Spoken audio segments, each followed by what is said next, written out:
Hello, what's up? This is Silas, and I'm here with Steven. You can say what's up to everyone. Good afternoon, everyone. We have a really interesting video ahead. This is going to be our second video covering food. I'm going to be very excited to get into this one.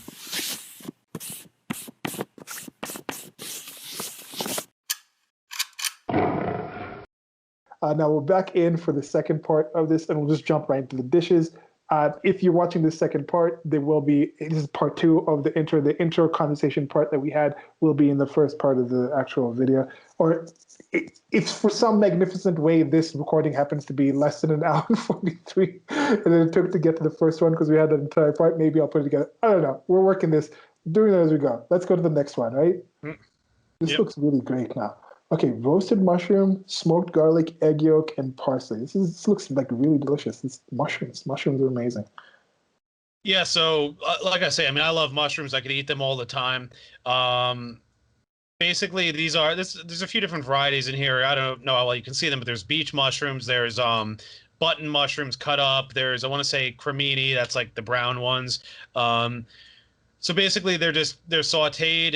They're not crispy, but they're sautéed a little bit, give a little brown. On top is that egg yolk. The egg yolk is optional. I get it with it. I mean, it's like $2 extra, and makes it really nice. You mix it in.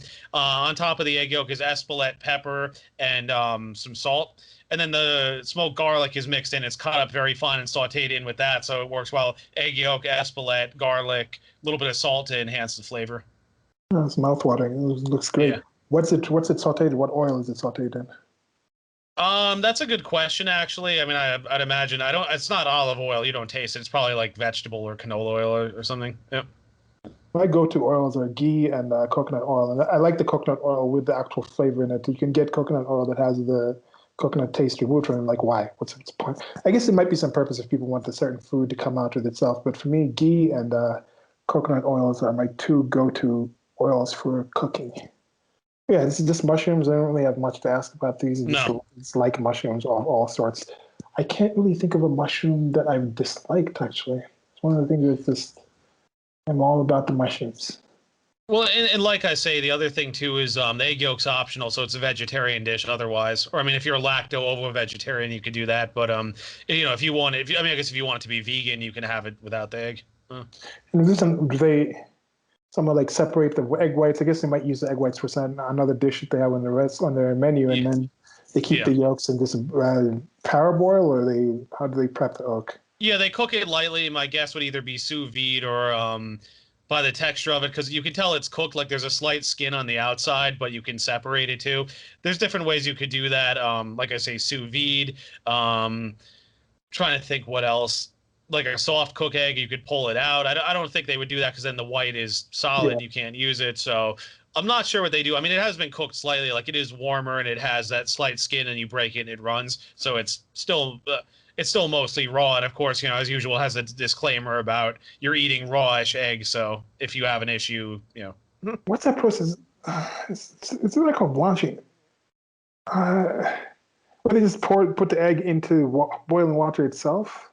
well, you could do hard boiled or soft boiled egg, but the difference is that the soft boiled, it's cooked part way through, so the yolk is still kind of runny. The white is still kind of runny, whereas the hard boiled, the white gets No, no, solid. no, not. I mean, where they break the egg open already and put it into the water itself, not the Oh, poaching, what? poached Yes, eggs. yes. Yeah.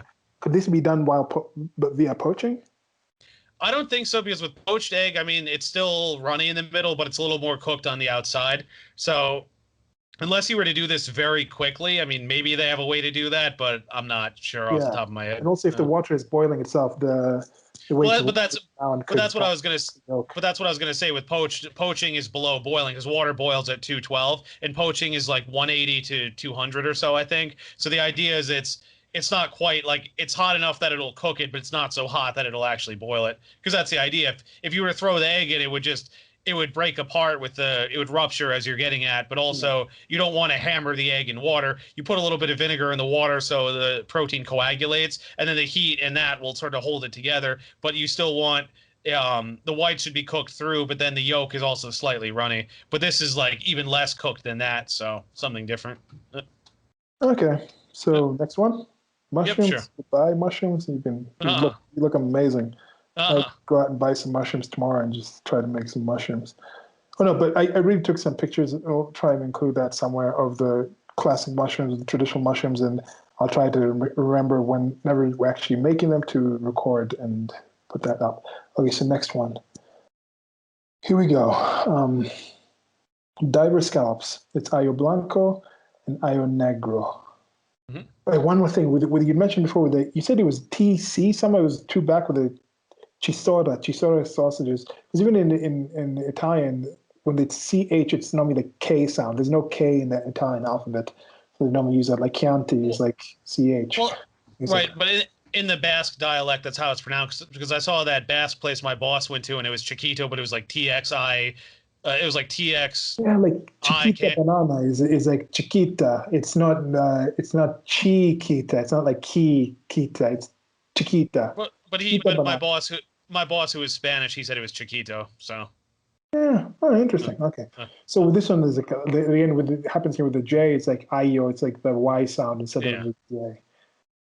Okay. So yeah, tell us about these scallops. Sure. So this is with ajo blanco and negro. So that's garlic. It translates as white garlic and black garlic. Now, ajo blanco is it's typically a soup. It's actually made from garlic, almonds, some bread, pureed. There's usually sometimes vinegar or other things in there. Typically, it's a soup, but what they did here is instead they did it a bit thicker and they made a puree out of it.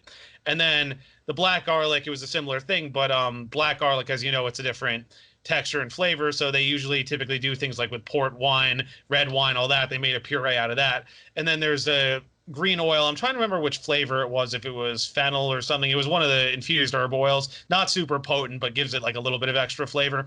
So sauteed scallops and then the white garlic sauce, the black garlic sauce, and a little bit of oil.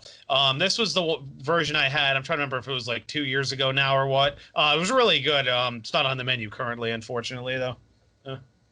Yeah. And scallops are one of those foods that I guess kind of like oysters. They're kind of like cashews of the sea in some sense, where Yep. the cashew that we have is actually on a plant that's kind of the size of an average apple, and then the cashew itself is a little part that sticks out of that actual primary fruit part that also has a shell around it. So each cashew is like from one individual of those kind of fruits and things like that. If you look it up online, it's one of the things like pineapple is another kind of thing where people, I don't think most people would think that the plant grows like that the thing grows the way it actually does grow. And the scallops these are part of a shellfish, right? It's like the muscle part of a shellfish. So each part Yeah. is like scooped out of it, right?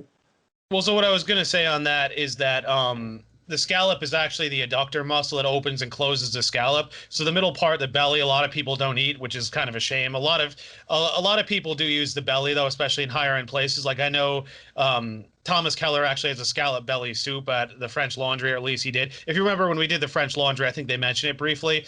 It's one of those things where the belly is definitely, if you have like, I don't know if you've had clam bellies versus clam strips, but the clam belly is definitely stronger and brinier. The strips are much milder. A lot of people prefer that milder flavor, but it's like there's a whole part of the animal that often sadly gets thrown away. So what happens is some places use the belly and they make something out of that, whereas other places will just buy the adductor muscles straight because they know, oh, people prefer that, and they just saute them and serve them. Okay. Yep. Yeah, and some of these things, as you mentioned, also the chickens and things like that, the parts that are not considered to be fit for human consumption, or some humans consider not fit for their consumption, they do normally make it into like pet foods and other kind of things like this, pet foods and animal feed. So some of the stuff's fed back to animals. So I don't think they just like throw these parts out. There's normally ways they find ways to actually use some of these things. It's probably like fish food, those fish flakes that people eat, like the fish and things like that. These things normally make it the way. So yeah, I don't know and you said what's the green stuff? So that's it was an infused oil. I want to say it was a fennel oil. I didn't write it down at the time though, so I lost track of it. But it's like it doesn't add a lot of flavor, but it's like it gives you do taste the herb in the oil and it looks nice on the plate. So typically a lot of those things, it's like there is flavor, but it's not the prominent flavor, and it's probably more show than flavor, I would say. Yeah, there is something about the plating of dishes and things like Yeah. that. But yeah, okay. So on to the next one. Yep. This one is nice. I saw this before. I really like the plating of this dish. This one is the spring scallop dish, which is sautéed ramps. Is it ramps or romps? Ramps. Sautéed ramps, green garlic clam sauce. All right, so this was actually the spring dish. This was on the menu until pretty recently. They keep scallops all year, to my knowledge, but again, the garnish changes depending on what's available. So the way they make this is the ramps, the leaves on the top. Ramps, I think I mentioned last time, they're in the leek family. They're kind of like a cross between leek and garlic. You cut the leaves off the top and you saute them, usually a little bit of salt. So the sauce, it's green garlic and clam sauce. What you do is when you cook clams, like you cook them in a steamer, or you cook them in a pot or something, there's runoff. So what you do is you take that runoff and then you can reduce it down so the flavor is concentrated, and then they mix it with a green garlic, so it has the flavor of the clam as well as the garlic itself. Yeah, it's really nice. It's a very potent flavor because again, it's one of those things where it's just scallop, it's just clam runoff, but there's enough flavor in there, and like you could put it in other things that gives it that flavor. Yeah, this is another thing with the cooking. It's when you cook yourself and you start learning some of these things, you can find different ways to use. Like when I cook, as I mentioned, my go-to go-to fats for cooking, my go-to oils are coconut oil and ghee. But also, if I'm doing like a chicken, if I'm doing like a fried chicken and things like that, not like deep fried, but just like the regular fried, if I'm frying meats and things like that, I'll buy the actual cut of the meat. And when I'm cutting it up into different pieces and things like that, I'll normally remove the fats, especially when you do things like pork. And I'll put that on the actual normally cast iron skillet is my go-to on these kind of things. You heat it up, you put the actual oil, you let the oil render from the skin or from the different fats of the animal, and then you cook the food in those actual fats from those animals. And there's so much flavor that's lost in those things. And after you're done cooking, put some water on it. An easy way to do it if you're cooking your foods at home. Whatever you fried and things like that, if you're serving it along with a certain meal, get that water after the pan's out there, instead of just throwing it in the dishwasher or in the sink and scouring it off, you can just put some water in there and get it boiled and have it reduce a bit and maybe add a bit of spices or a bit of chopped garlic or something like that. And you can have that just as something on the side to go along with the meal that you're having. And it's just these little things on the side. And yeah, I said with those reductions, those runoffs, there's a lot of flavor in that sometimes is just left to waste if you don't actually have that kind of situation. And it's interesting that you'll find in restaurants, and you've worked in restaurants, that they'll find ways to make use of certain parts of the foods that a lot of people who actually do that extra thing, and it's great that you cook at home, but there's a lot of people who will cook at home, especially when you're just learning, and there'll be different parts during the cooking process that they'll leave out that at restaurants they found many ingenious ways to actually make the most out of that, in part due to the whole cost benefit analysis and the prices that are working you're thinking about in that kind of place.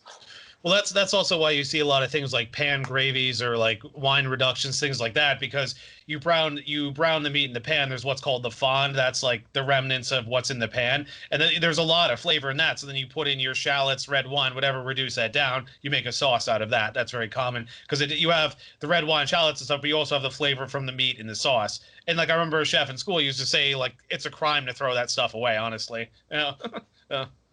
Yeah, that's a big thing that happens in restaurants, right? Like normally people come in, let's say there's a restaurant many restaurants in the United States of America will open 24 or 9 is set, 9 at maybe 9 or later, it's normally. But well, I guess most restaurants, right? Like 9, it's normally like lunch to like late dinner. So it'd be probably like noon to night. But then people come into the restaurant, people who work there will come in the morning just to get the food deliveries and things like that, and then also do start these prep processes where they're actually preparing certain things before. And that's an interesting, great time to be alive. If you're interested in the food industry, there's very many things, and it's not plug for YouTube or anything, but very many things on YouTube, streaming things, and the food channel I think has changed. It's not as the food channel is more now into like a history channel and things like that, where more sensational type things, the Iron Chef, the Iron Chef Junior, where things are set up, where it's the person who invented reality TV was really objecting to the term reality TV and was more saying unscripted drama, where that's pretty much what it is. Where now when they have these exposés about fake reality TV, it just, to me, it's something that I keep forgetting and projecting people I know like Steven and my own experiences on other people. and I see people be shocked about exposés about how scripted reality TV is. I'm like, did you actually think that was real, like live happening? Like, it's so weird. But it's gone more to that. But those kind of actual reality TV type of things, that's still out there in this infosphere. You just have to do a little effort, just like to actually live it yourself. You actually have to go out and live it yourself. But now you don't actually physically have to live it. You just have to do some searches and find some things. And there's people who have their own stores and things like that that will actually just do like a vlog type of thing where it's literally like, this is me waking up in the morning, this is me going to the market, getting the thing, this is me going to the actual restaurant, this is me doing the whole process. That's still a magnificent thing. If you're interested in that, you can see that being done and learn so much from that process and get a greater appreciation for the food that you actually would be able to go to that restaurant or other places and eat. It's a good time to be alive. Yeah. Definitely. All right. So next one. Yep. So this is one more scallop dish. Scallops. Okay, here we go. Here we go with scallops, summer squash, tomatoes, pickled onions, and parsley. So this was the most recent scallop dish. As you can tell, it's a very summery dish. This is one of the first things on the new menu. Like I said, the menu's been the same. The guy told me it would change pretty soon, but this was one of the first changes. I liked this dish a lot because it reminded me of a lot of the stuff I ate growing up, because this is stuff Dad would grow in the garden: tomatoes, squash, parsley sometimes. I don't know if we had pickled. I mean, we had pickled onions sometimes, but I thought it was really nice. Like, all those flavors work really well together. It's you could probably tell like the squash is lightly sautéed. It's not cooked all the way through. Tomatoes are raw, parsley's raw, so it's like a very fresh, summery dish. Very light. You know, it's one of those things that you can. It's nice because like the portion size is decent, but it's like you don't feel so full after. Like, it's not all these like buttered sauces and things like that. I mean, I do love my buttered sauces, but summertime, something like this is kind of nice because, you know, it's light and refreshing, but there's substance there, you know. Okay, yeah, and that's something. Okay, some places have the full-on seasons. Here in Kenya, it's relatively cold right now, and maybe it's just telling of how I haven't really left Nairobi for a while, because now it's like 60 degrees and feels a lot colder than 60 degrees. I'm guessing getting acclimated to the temperatures here. I'm getting more used to the whole, like, it's either really hot and dry or relatively hot and rainy. So when you have these kind of places, but that's one thing I've not really been able to truly really appreciate yet. When people talk about this is a spring dish or this is a summery dish, I understand it when it's like these are fruits and plants and things, ingredients that come in certain seasons. I understand when they mean that, but isn't there something extra to the taste? What do they normally mean when they say something like that? Let's say somebody's like me who's not really familiar with what restaurants and other places would mean, recipes would mean, but this is a summery taste, this is a springy taste. What would a wintry taste kind of be? I don't know. Well, all right. So I know the French, especially. I'm not sure as much about the Spanish, but I think it does kind of hold too. The French are very strict on seasonal stuff. So, like, for example, they'll only use fresh strawberries in the summer. That's it. Winter, they'll only use them if they're pickled, preserved, or something like that. Like, they will not buy them from Chile or whatever. For the French, I think it's just more questions of tradition. I know citrus is actually, you harvest it in winter time. I mean, our winter time, not the tropics. So yeah. I know, for example, when I was at L'Espalier, the place in Boston, there were a lot more citrus and pomegranate desserts in the winter. But then summer, you get the berries because you get a lot more local berries and things like that. And I remember there was a big deal like, oh, we're getting the last berries of the season. And so it was like you do like a berry special dessert or something, and then you run them out and change it. Like I say, that's the whole reason that canning, pickling, preserving happens in the first place. It's, ramps, that's very popular. People get tons of ramps. They pickle or preserve the stems. Then the leaves they use in the here and now, either saute, puree, something. And then the pickled ramps you just use the rest of the year. Like another place I work, they put them on charcuterie. So you have like a pickled garlic leek thing for the rest of the year if you want. But they're stored, in jars somewhere or in containers where they'll hold up. Like I say, the French might do that with, like, they make strawberry preserves, then you eat that in the winter or something like that, so you can have strawberries all year. I remember one of the chefs in school was complaining how he felt like some of these things. Well, also I'd add canning to this category too. How they've kind of become like crutches to lean on, because the idea was you canned green beans because green beans you harvest fresh in the summer, but they're not going to last all year, so you can them. So then you have green beans during the winter. But now people get lazy and they just buy canned green beans during the summer. And he's like, the whole point is so you have it the rest of the year, and you're just taking a shortcut. And he was saying like, I mean, obviously it's people's freedom of choice, but like there really is something lost by doing that at the same time. Yeah. Okay.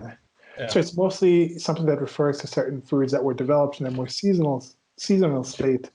And I guess when you actually think about it that way, as we're talking about, you are what you eat, you are what you survive, and certain foods in certain locations result in certain tastes and certain ways that they exist.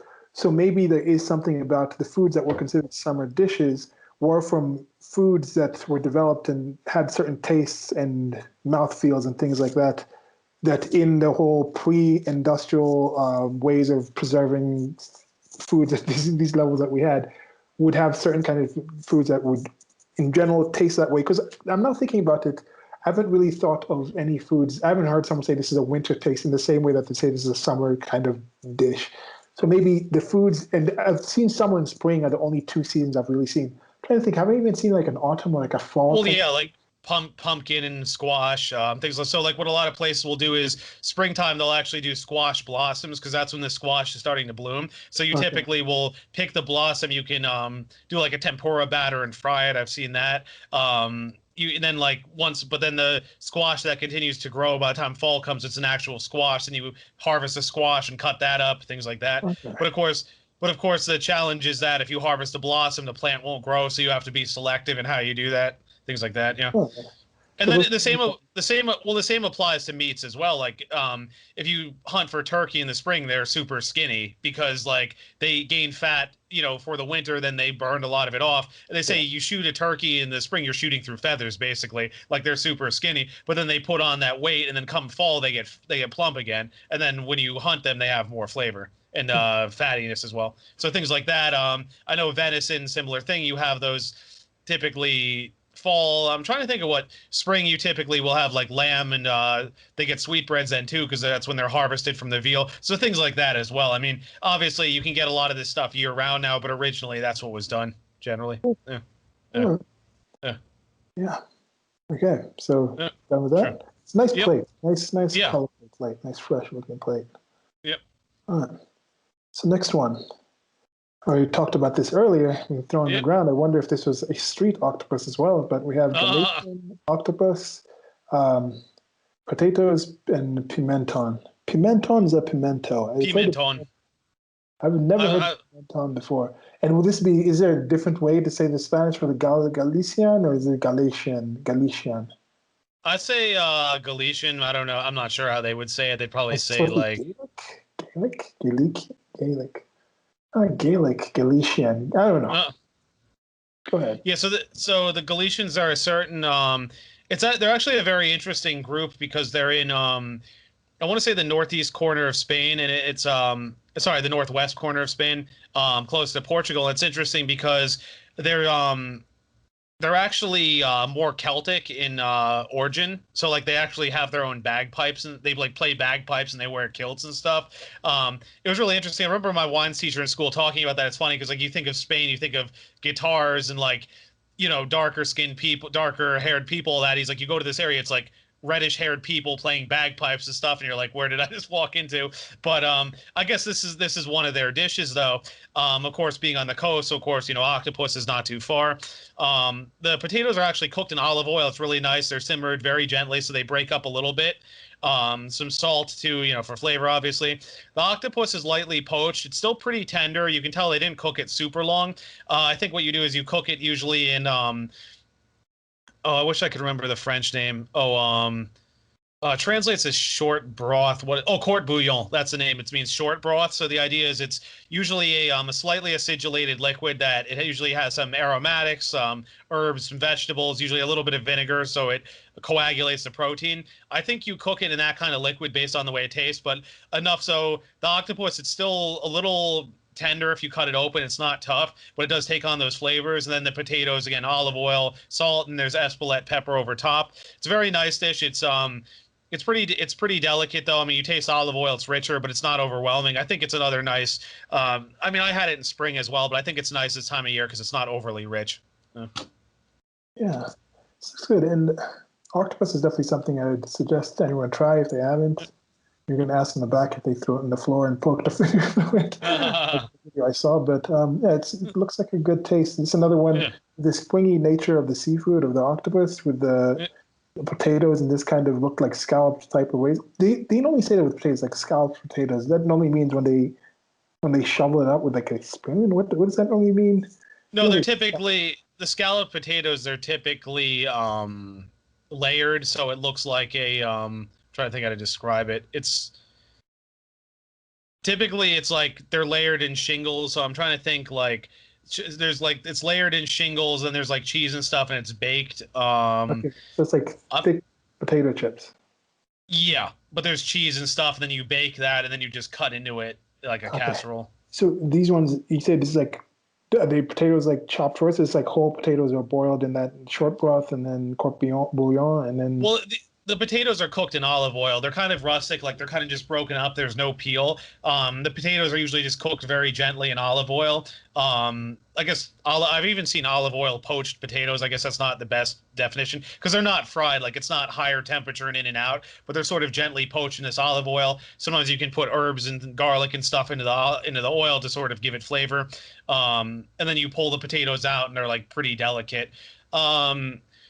Trying to think of a texture. It's almost like if you've made mashed potatoes, like when you pull the potatoes out of the water and you let them dry out a little bit, they have that very like starting to fall apart like texture. Okay. It's almost that it's that kind of texture plus the olive oil if you want to. It's like over blanching your potatoes and then serving. Yeah, them. I mean they're not like I wouldn't say overly cooked because it's like it's not unpleasant, but they're starting to fall apart. They're at that point, yeah. Okay, cool. Yeah. And you said the pimenton is the powder, the.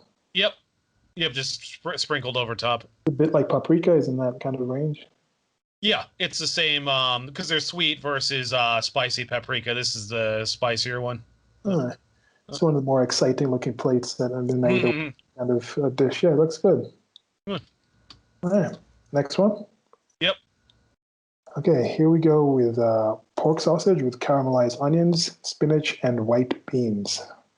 Sure, I had this a while ago. Not much to say here, just white beans cooked, typical liquid, likely stock, probably some aromatics, sauteed spinach that's mixed in along with caramelized onions. You just mix it all together.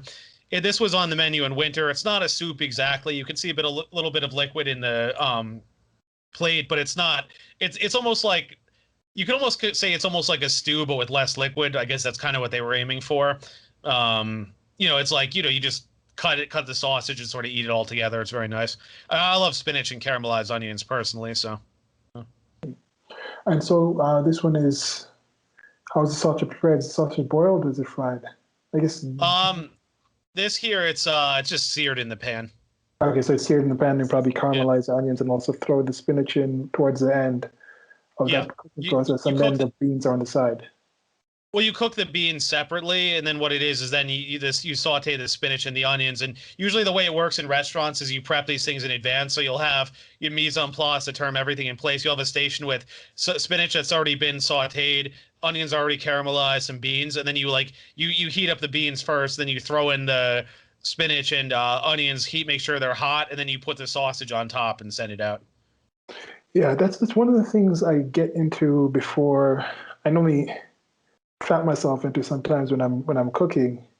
There's a whole idea, yes, you can just do everything, and that's part of why I think the process for some people might seem to be too much to cook at home. You don't have time to do certain meals. With something like this, it doesn't all have to be done. The prep work doesn't have to be done at the same time. Yes, some of the times when it's fresh is great, but then with different cooking times of certain things, some things keep a lot better where you can actually just wake up in the morning or even the night before, you can do a different process, and the next day you'll be able to actually just add the parts to it. Because in this, like I'm thinking, depending on how I'm cooking sausages, sometimes I'll boil the sausage first, or like when I'm doing the browers, which is the primary sausage I normally have here, depending on the thickness of the sausage, you can do that thing where you get the cast iron skillet, you just put some water in it, just like maybe like not even an inch, close to an inch. You put the oil that you're going to be using in it, then you start boiling it in there, so it cooks up the sausage once the thicker ones to get the flavor in there. And then as the water evaporates, then I just fry it with whatever's left, whatever's coming off of the sausage and the oil that I'd put inside. So that way, so with this one, I'm thinking if I'm doing that kind of boiling process, maybe a way to like boil the sausage in the with the beans while you're making that soup sauce, cooking the beans up, and then after that, take the sausage out, then saute it, so you can have some of the sausage flavor into the beans already.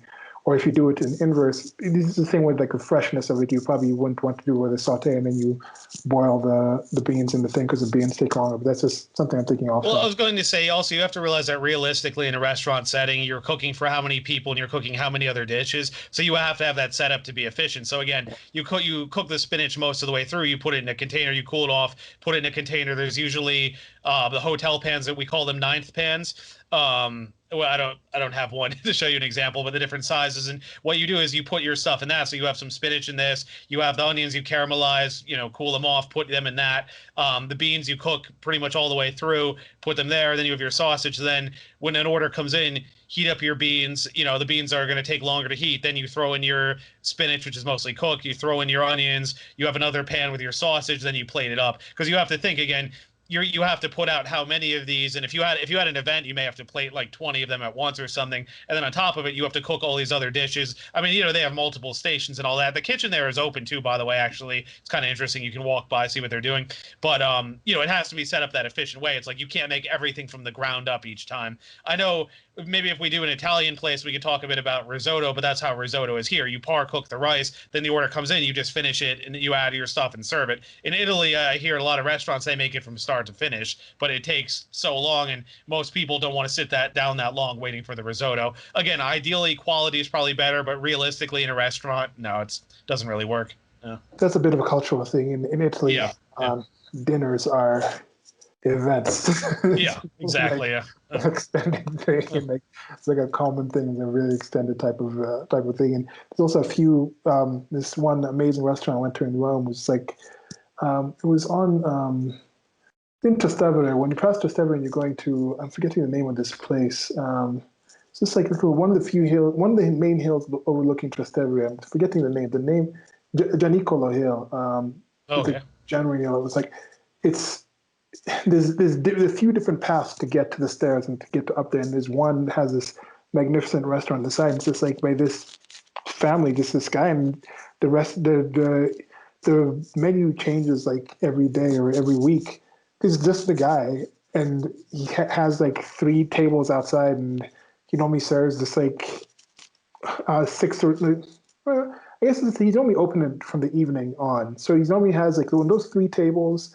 I think might have 2 inside, but he literally just cooks whatever he's cooking that day, and the recipe is there, and it's just he doesn't seat that many people. The prices are enough for him to cover the cost. Like I think he owns that place already, so he's already owned it, and it's just like a really nice place. It's a slow cooking, but in Italian places, most of the places you go to, you will expect those longer type of things. Where on average, if you go out for dinner, it's like a 3-hour kind of deal. It's not like you just go and you sit there, get your 1-hour thing, you're in and out. And it's normally like a 3-hour sit down and just have your meal. Yeah. Yeah. All right. I mean, that's pretty much all I have to say on that. Yeah. All right. And the sausages seem to be, and the next one, pork again. They seem to be primarily pork sausages, right? Yep. Okay. Here we go. The chorizo is it? I'm trying to. You mentioned the TZ thing. I'm like chorizo. Chorizo. Yeah. See here they say chorizo, but then before it was like chiquita. Chorizo. Okay. Chorizo, which is a heritage pork sausage, and green garbanzos. Sure. So the green garbanzos, for those who don't know, those are harvested earlier in the season before they take on that lightish color. Like they're typically green, they're in the raw stage. Much more delicate. You cook this down. I'm trying to think of a reference point. It's almost like a coarser hummus, but like because because the garbanzos are raw and they're earlier in their life, I guess I should say. They're more delicate, so you cook it down a little bit and it breaks down. Typically, I think they would cook this in a stock or something, break it down. It's almost like a mash kind of thing. Maybe like somewhere between mash. Yeah, I'm trying to think of a reference point for this. It's not quite. It's thicker. It's thicker than mashed potatoes, but it's not like a hummus. It's kind of Like a smashed. It's more like smashed beans rather Yeah, than kind of, yeah, mashed. yeah, Smashed, not mashed. Mashed. yeah, I'm thinking mashed would be mash and then twirling and yeah, putting in things to make it creamier, like some yeah, mayo or butter yeah, or different oils. That's how mashed potatoes. Some people do like adding something to make it fluffier, creamier. yeah. Here it's just the content, and you literally just smash it. Mm, You're not like twirling or trying to puree or smooth it in any kind of way, right? yeah. And do any of these foods actually use the pods of the plants? Because with the snow peas, normally do it in normally Asian cuisine, they'll have the actual full pod. Even like when you have like string beans, it's the pod of the thing. You can actually find. I guess the beans themselves don't get big enough. But in this one with the green ones, they use the pods, or it's just the beans themselves. Yeah, if I remember correctly, I think it's the pods as well because they're sort of like I say in they're earlier in their life, so they're more delicate, so you can mix them in. It's the same thing with green almonds. Like you can actually use the earlier almonds, you can use the whole thing, but over time that green becomes the hard almond shell, which obviously you don't eat. It's a similar thing with the chickpeas or the garbanzos, where it's like early on it's much lighter because it's a younger plant, but then as it ages it gets thicker, and that's when you typically peel it off, dry it out, and that's when you make hummus and other things. Yep. Oh yeah. And chorizo is more about the flavoring, or is the cut of that's used? Is it both? So that's just the it's just sausage. There's different varieties. There's Spanish, there's Mexican, there's Colombian. The recipes I've seen differ a little bit recipe by recipe. There's typically a lot of pimentone in them, so it's really red. If you cut it open, it actually bleeds red. It's nice to make it's actually nice to make eggs with because it turns the eggs like orange. It looks kind of cool. But like the Mexican one, if I remember, has like more anise and other things in it. The Colombian one I think has scallions. This is more pimentone and some like more Spanish, like Spain Spanish ingredients. I'm trying to remember exactly what's in it, but it's more in that direction. So if you were to have those different chorizos side by side, you would see differences for sure. Uh, yeah, that's the thing. Like, hmm. With the egg yolks, like, I'm trying to look this up because I just thought like you're mentioning when you're cooking up the eggs, and I'd seen this somewhere else before, and this differs with me. Like normally get some free range eggs. I've been doing some baking recently, and the last couple of times I've baked, the eggs I got were just really bright, like really deep, or almost orange, like this to the point where it actually that comes also into the actual food that you're cooking. So I don't know if there's ways to tell ahead of time. I think the people who are raising the eggs would be able to tell which ones would come with the yolks of the eggs. Try and say, okay, the color of the egg yolks can range between pale yellow to deep yellow. And the secret between egg yolk color, despite its common conception, the exact shade of the egg yolks has nothing to do with the chicken breed, although it can affect the color of the egg shell. The shade of the egg yolk is completely determined by the hen's diet. Hens who are given a feed full of yellow-orange pigment will lay eggs with darker yolks. It's as simple as that. No artificial coloring is allowed in chicken feed, but some farmers will add marigold petals to give egg yolks an orangey color boost, and reddish yolks are made possible by adding capsicum, i.e., red bell peppers, to chicken feed and throwing in a dash of paprika. Now that's in effect. Kind of interesting. So yeah, that's something that happens with the foods, and it does actually affect the appearance of the food. And something I've noticed when I'm using it on baking that, I mean, I don't know, I'm not baking in a sense for like selling stuff or in a precise way. Even if I got to a restaurant, I don't think I'd get to the point where I'm like, it has to have this kind of appearance. So that's something to keep in mind that I've made certain loaves and certain breads and cakes and things like that with the yellow one, and some of them have that really light taste in it, color, I mean, in it. Yeah, I don't Yeah. know if I mentioned this before or not too, but also the species of bird, the eggs change a bit. So like with duck eggs, they're actually a bit creamier because the duck is a fattier animal. I know turkey eggs, I think, are a bit leaner because again, turkey's generally a leaner animal. I haven't tried turkey eggs. I've had duck and goose eggs, though they're good.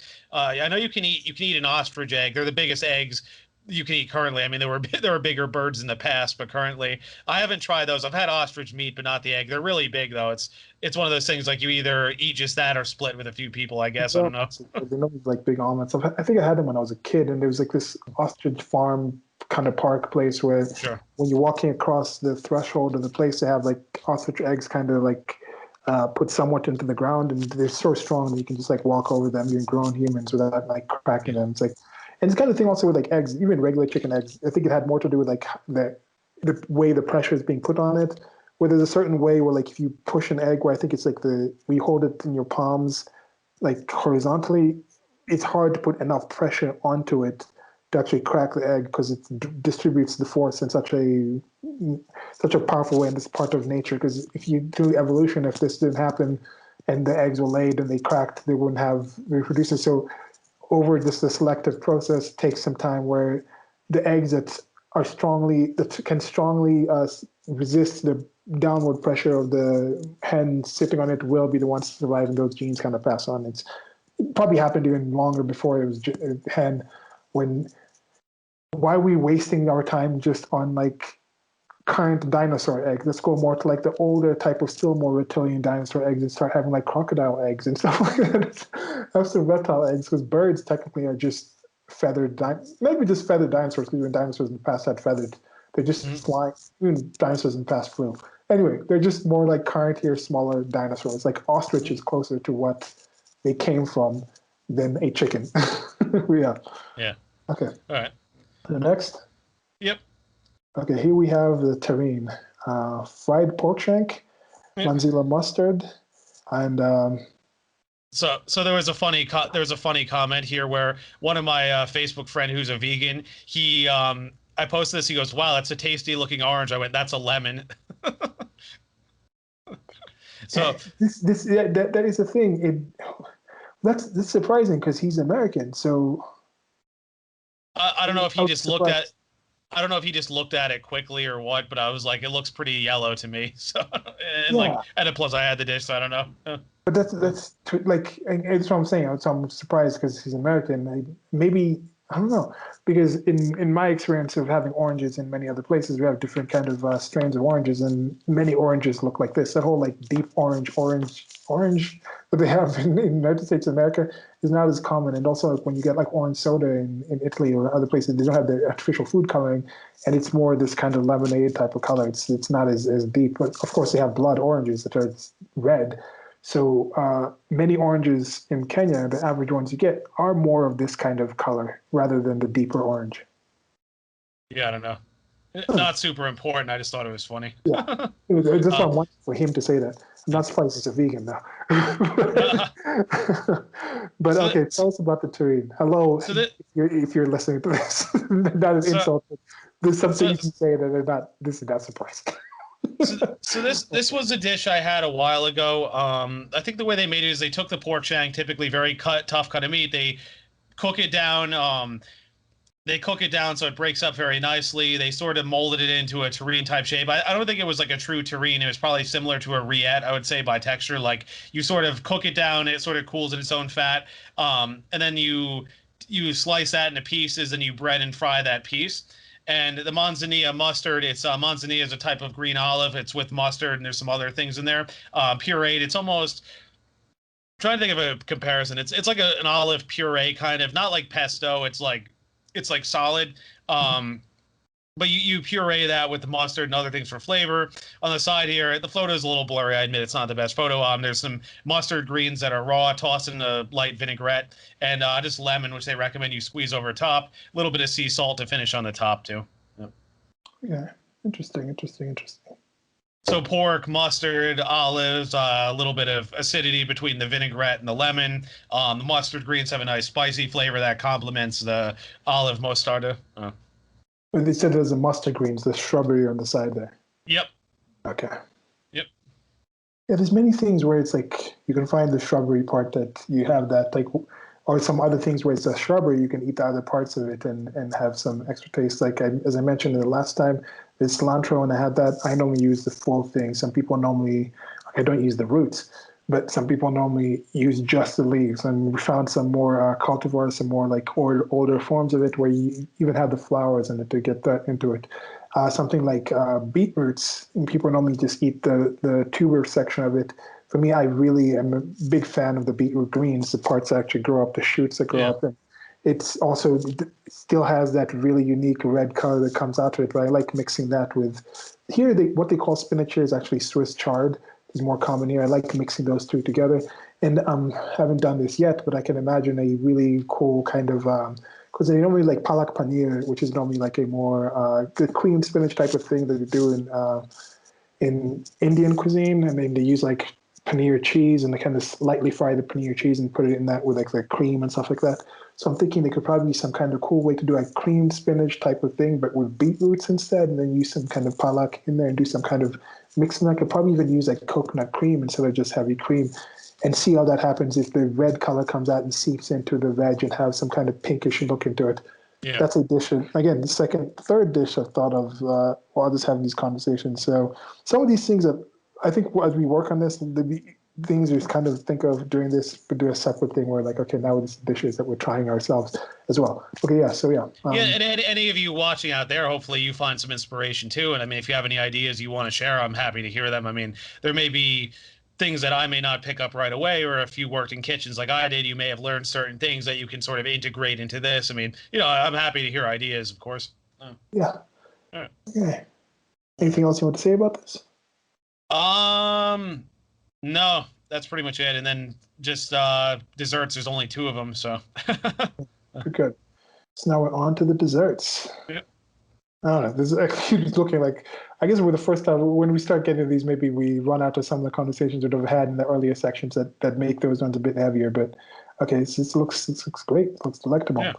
Here we go. So Basque cheesecake. The darker part is a burnt exterior with a sherry reduction, and the lighter parts of it is it's lighter than the American version. So basically, this technique is a bit different from the American cheesecake. It's not as creamy for one. Like the American cheesecakes, they tend to have the graham cracker crust, and I think there's more cream cheese in them. This is definitely lighter. It's a little airy. And what I was reading is that the way they make this is it's higher temperature and quicker. So the idea is that like the outside is kind of burnt, like it's darker, but they time it just right so the cheese in the middle is cooked all the way through, but there's still that dark exterior. Whereas the American cheesecake, the graham cracker crust, it's lower temperature, more gradual. I mean, not so low it takes forever, but enough that like you don't want the graham cracker crust to get super hot because it'll burn.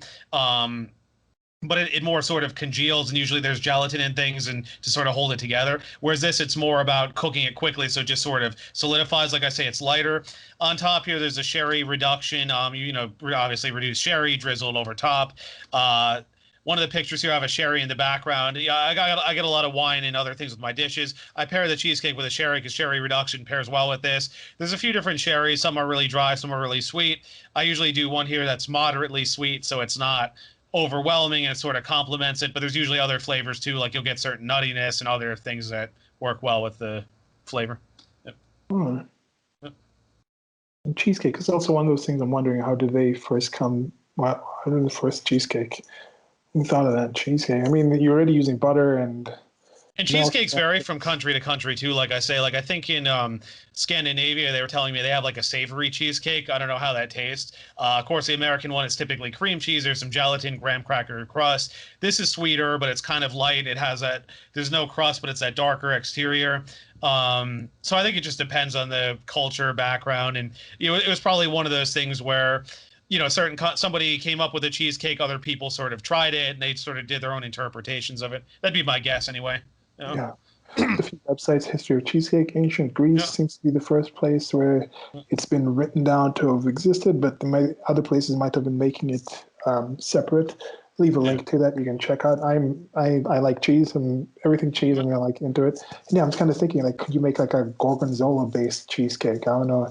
And instead of doing as a dessert thing, have it more of a aperitif or a small plate or a tapas type of thing, where it's more like part of the actual meal. But I guess that gets closer to being a quiche instead of an actual cheesecake. I don't know.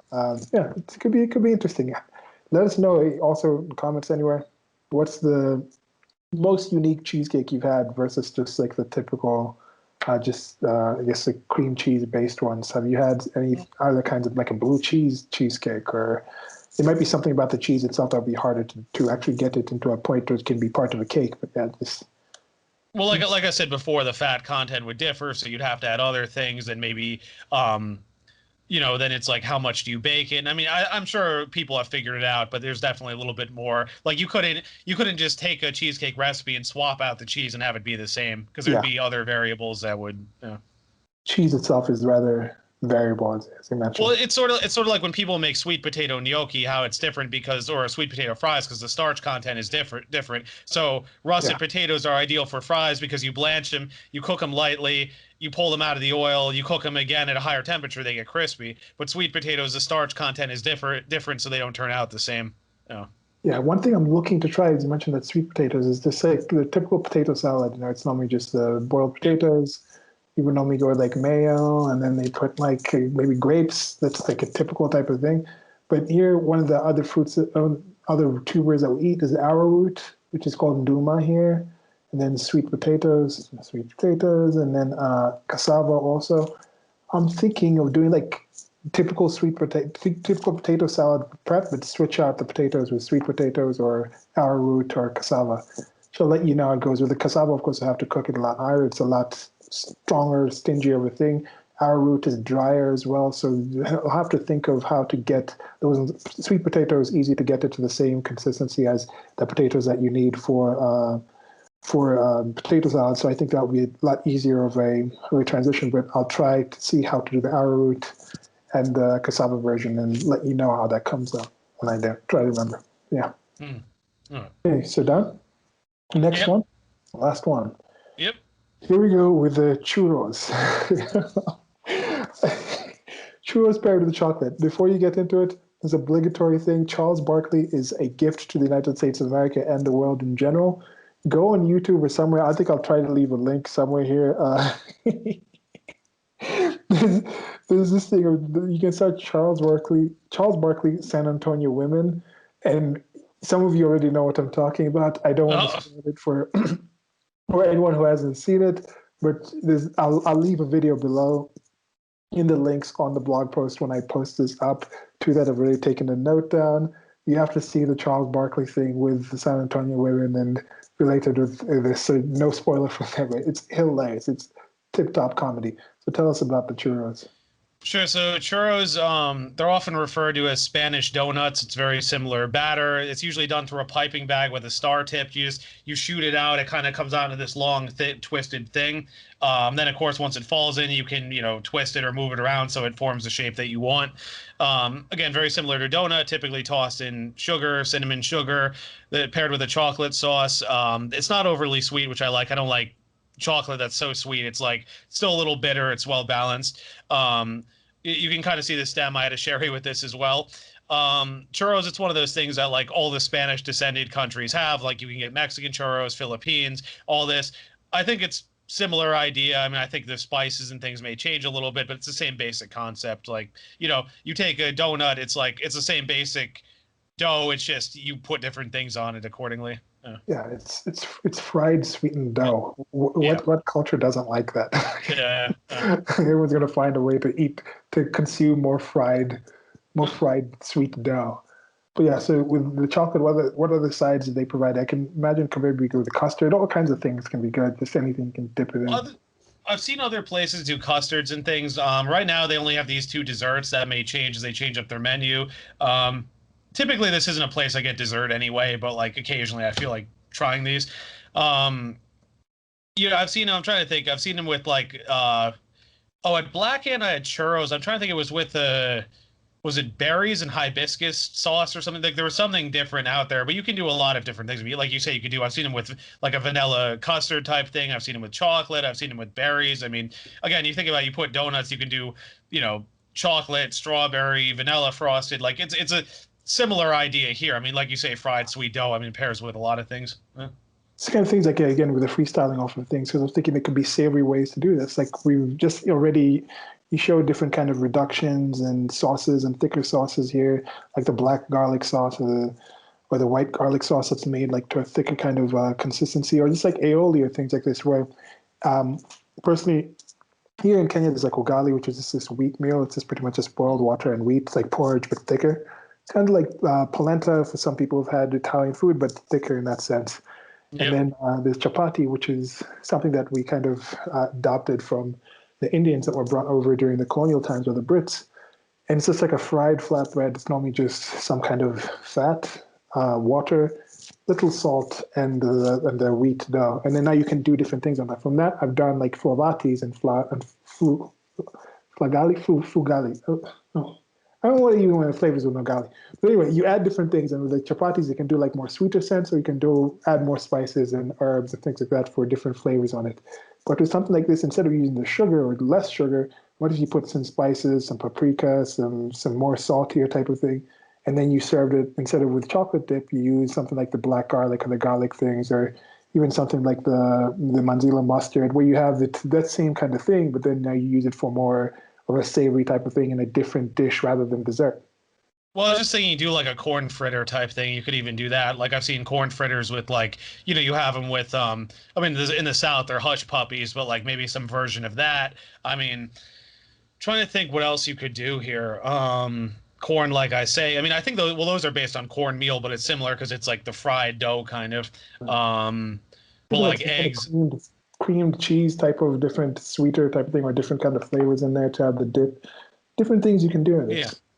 But like I say, I mean, if you alter the dough, because again, baking is a more exact science. So if you alter the dough, you're gonna have to factor that into your calculations or use someone else's recipe. But if you're gonna do sauces, I mean, you could pretty much do anything with that. I mean, you could do quince, like I say, there's berries. If we do the black hand, I'll bring up the churros for that. I think the churros there were shaped differently because I mean, the shape they said vary in certain areas, but again, it's the same basic thing. It's just a matter of how they look. Like you think about it, um, you know, in New Orleans, you get beignets. They're basically donuts, but they're just smaller. So it's like, but it's the same dough. It's the same idea. Yeah, the sugar would have a aspect of it in it that creates that crust. So maybe switching out the sugar for salt wouldn't necessarily work. You probably still have to use some sugar. Maybe just have the sugar with the different flavors. Yeah, all right.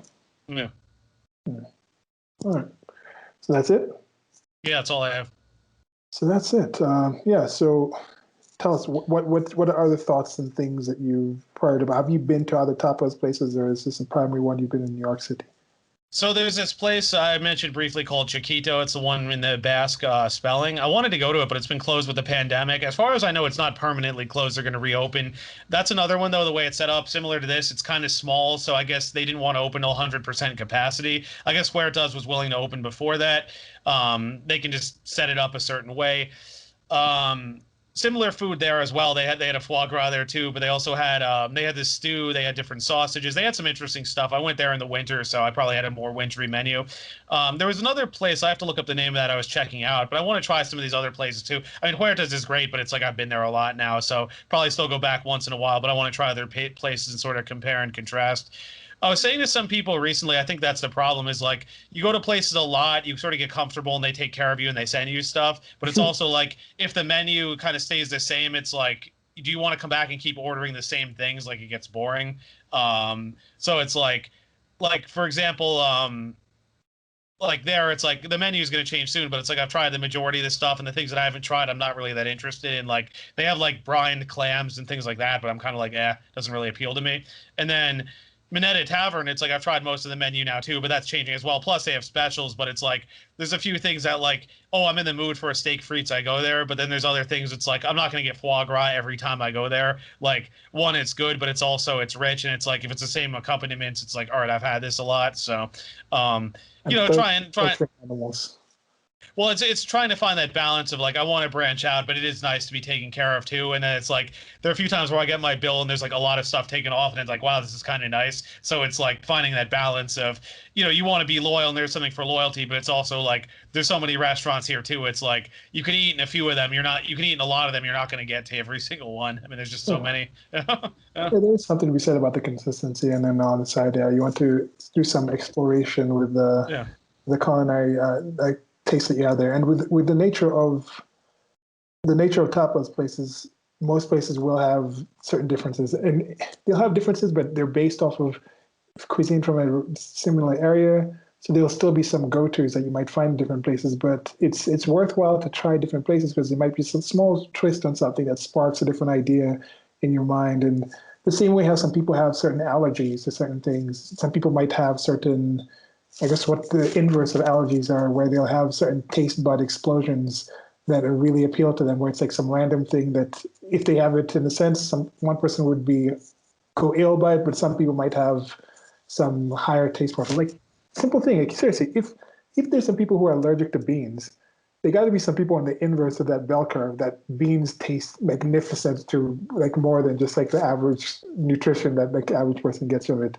So I don't know. Well, because I was gonna comment the other challenge too with these restaurants is that they become famous for certain things, so they don't change them. So, for example, like there was this place I used to work at, which we may cover. I'm deciding if I want to do it or not. But like one of their specialties was charcuterie, but some of the individual pates and terrines they've had like since I worked there, even before. And the thing is, I tried them all when I worked there, so I'm not going to go in and eat them because it's like I've tried every single one. So it's like, am I going to pay money for a charcuterie board on which I've had every single one? Like, it's not really that exciting. So it's like, hopefully with places like that, they'll occasionally do specials, they'll occasionally mix it up a little bit, but they're trying to find that balance of, well, we're running this charcuterie that we're famous for, and people are going to come here and ask for it, so we want to keep it. But at the same time, you can't have just those things because it's like someone like me is not going to come in repeatedly and get stuff that I've had a million times.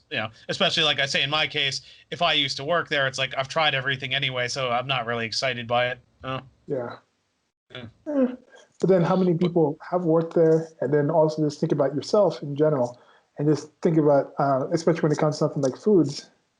I've been surprised, like we were talking about the hot dogs. Some people just literally just eat the hot dog, the main, just Oscar Mayer wiener, which is not like the worst wiener you can get out there. Just regular white bread bun, regular, like, I forget what the name of the yellow mustard, regular Heinz ketchup. They'll just have that over and over again, even though you can just make some slight adjustments and have so many things. So for me, that's one thing that try not to project my own lived experience on people and the people that I know, and just like my whole thing is because I know for some people they seem to be rather satisfied with not necessarily repetition, not a boring thing, but Well, it's interesting too because there was a chef. He's no longer alive, unfortunately, but Charlie Trotter was his name, and he had a place in Chicago, 2 Michelin stars, and he actually changed his menu so frequently that like he would just change it like whatever he felt like. And they said people would come back and ask for dishes, they wouldn't be on the menu anymore, but he was just constantly doing new things. And it's one of those things like I kind of have mixed feelings on because on the one thing, it's like it's dynamic and it's like it shows how creative he was, but at the same time, it's like if there was something you really like and you come back, it's not going to be there. So yeah, yeah, that's more how my own cooking style is, where yeah. actually like just having someone ask me like, hey, can like with the chapatis, I'll try.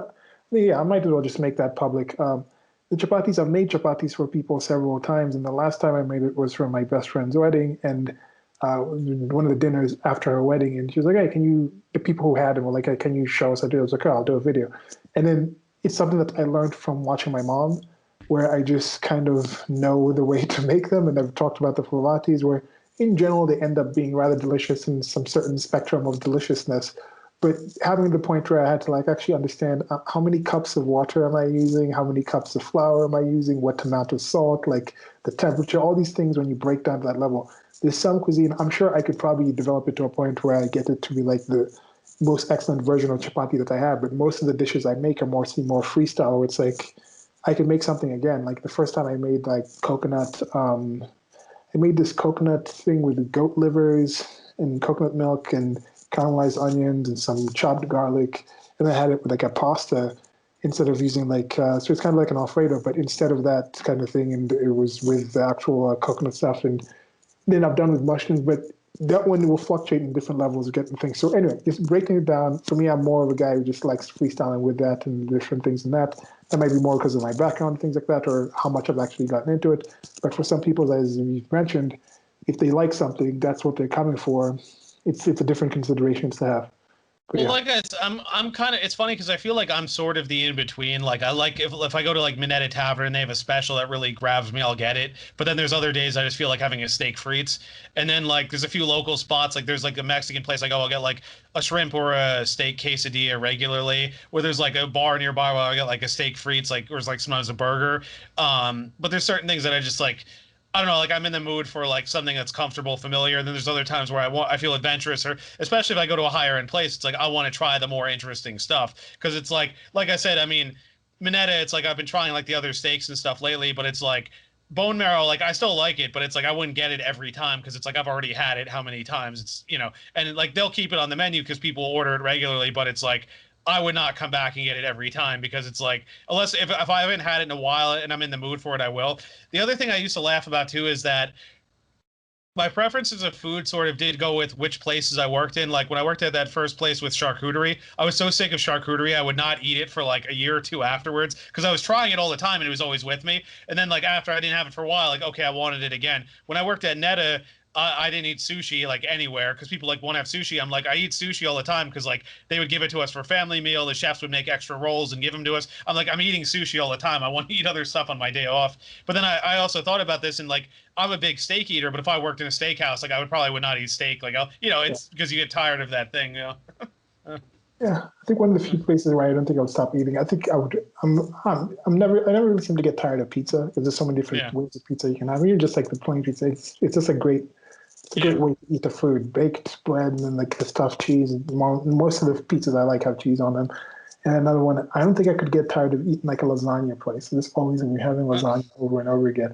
And are there any specific like lasagna restaurants, or is it mostly just like Italian where you find well, lasagna as part of that? did I tell you the story about how I got tired of lasagna and how I didn't eat it for a while? Did I ever tell you that story? Oh, So when my mom was pregnant with my youngest brother, all these neighbors wanted to make like help us out, so they made us like they sort of prepped dinners for us, so like my mom wouldn't have to cook. But like everybody gave us lasagna, so it's all we ate for like I'm trying to think like Will was born in December, and I think like into February we were still having lasagna for dinner, and like my dad didn't want to throw anything away because he's like, hey, well, they went to the trouble, and like we don't want to waste it, and also he good would though. heat it up in he would also heat it up in the oven because we didn't have a microwave, so it would get dried out. But he'd be expecting me to eat it. I'm just like, and Not like, so good, man.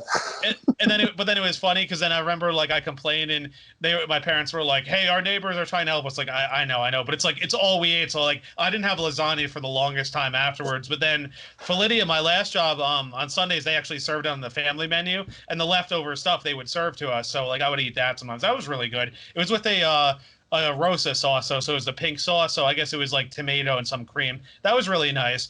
Um, I don't know of any places that are really known for lasagna. I mean, Lydia had hers, but old school grandma Italian recipe. I mean, there's ones in Little Italy, but they're probably like you could probably make better lasagna than the stuff they serve. Yeah, It's all like cheap prepackaged stuff. that's one of the things. It might just be a cost benefit analysis where it doesn't Yeah. really make sense to have like just a strictly lasagna restaurant, but that would be No. something I'd be interested in. Kind of. Because Well, with Lydia again, she's like an Italian grandma, like old school. So like it was one of those like dishes she made like growing up. Her mother probably made, and you put it on the Sunday family style menu. You can make like a big piece of it, put it on the table. The family cuts it up. It's kind of nice. So something like that, there's that certain appeal. Like it was like what I was saying with Minetta Tavern and the old school French stuff. Like it has that kind of charm. It's known for that. But like if I open a restaurant and serve that, people would be like, "What is this?" It just doesn't really. It sort of fits the environment, I guess. actually, with this now, this new economy of made-to-order food and things like that, Yeah. food delivery places where you cook them yourself, it could be a niche there for like a lasagna company that just like makes different kind of lasagnas that you can order, and then because if you're this is the kind of thing with lasagna, it's an economy food. If you're making, it doesn't really make too much sense to make single serving Yeah. lasagna. But if you Yeah. have a company where you're ordering it from large amounts of people, maybe you prep the stuff together and then you ship it around. It could be a niche there because there was one pizza place, Patski's, like Patxi or something like that.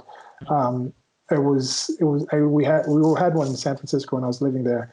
It's magnificent Chicago deep dish style pizzas where you could order, of course, cooked and stuff. You can order, I think, frozen as well. But there was a way they ordered it with, I don't want to say they half cooked it because how do you half cook it? It doesn't really seem like too healthy to do it. I'll check on the website. But they had the situation where you could actually order it and then you finish cooking it off in your oven somehow. I don't want to say if it's a half cooked. Hmm. I don't And know. with lasagna, you could definitely do that because many of the lasagnas, it's like you can either put together and you freeze it that way, or you can get it cooked and then you freeze it. In fact, some people suggest like the best way to have lasagna is you prep the stuff on one day, cook it on the second day, put it in your fridge, and then reheat it on the third day, and then or you have it cold. Like I like cold lasagna as well. Lasagna is Yeah. just like I said for me. Not my thing. Okay, so that's it for now. Yeah, that's it. I mean, we've been talking 3 hours. I think it went very well though. How Yeah, how late is it for you though? I mean, I'd imagine it's it's two in the you. morning. It's 2 in the I morning. figured, yeah. Yeah. So Well, thanks for but anyway, thanks for staying up to do yeah. this.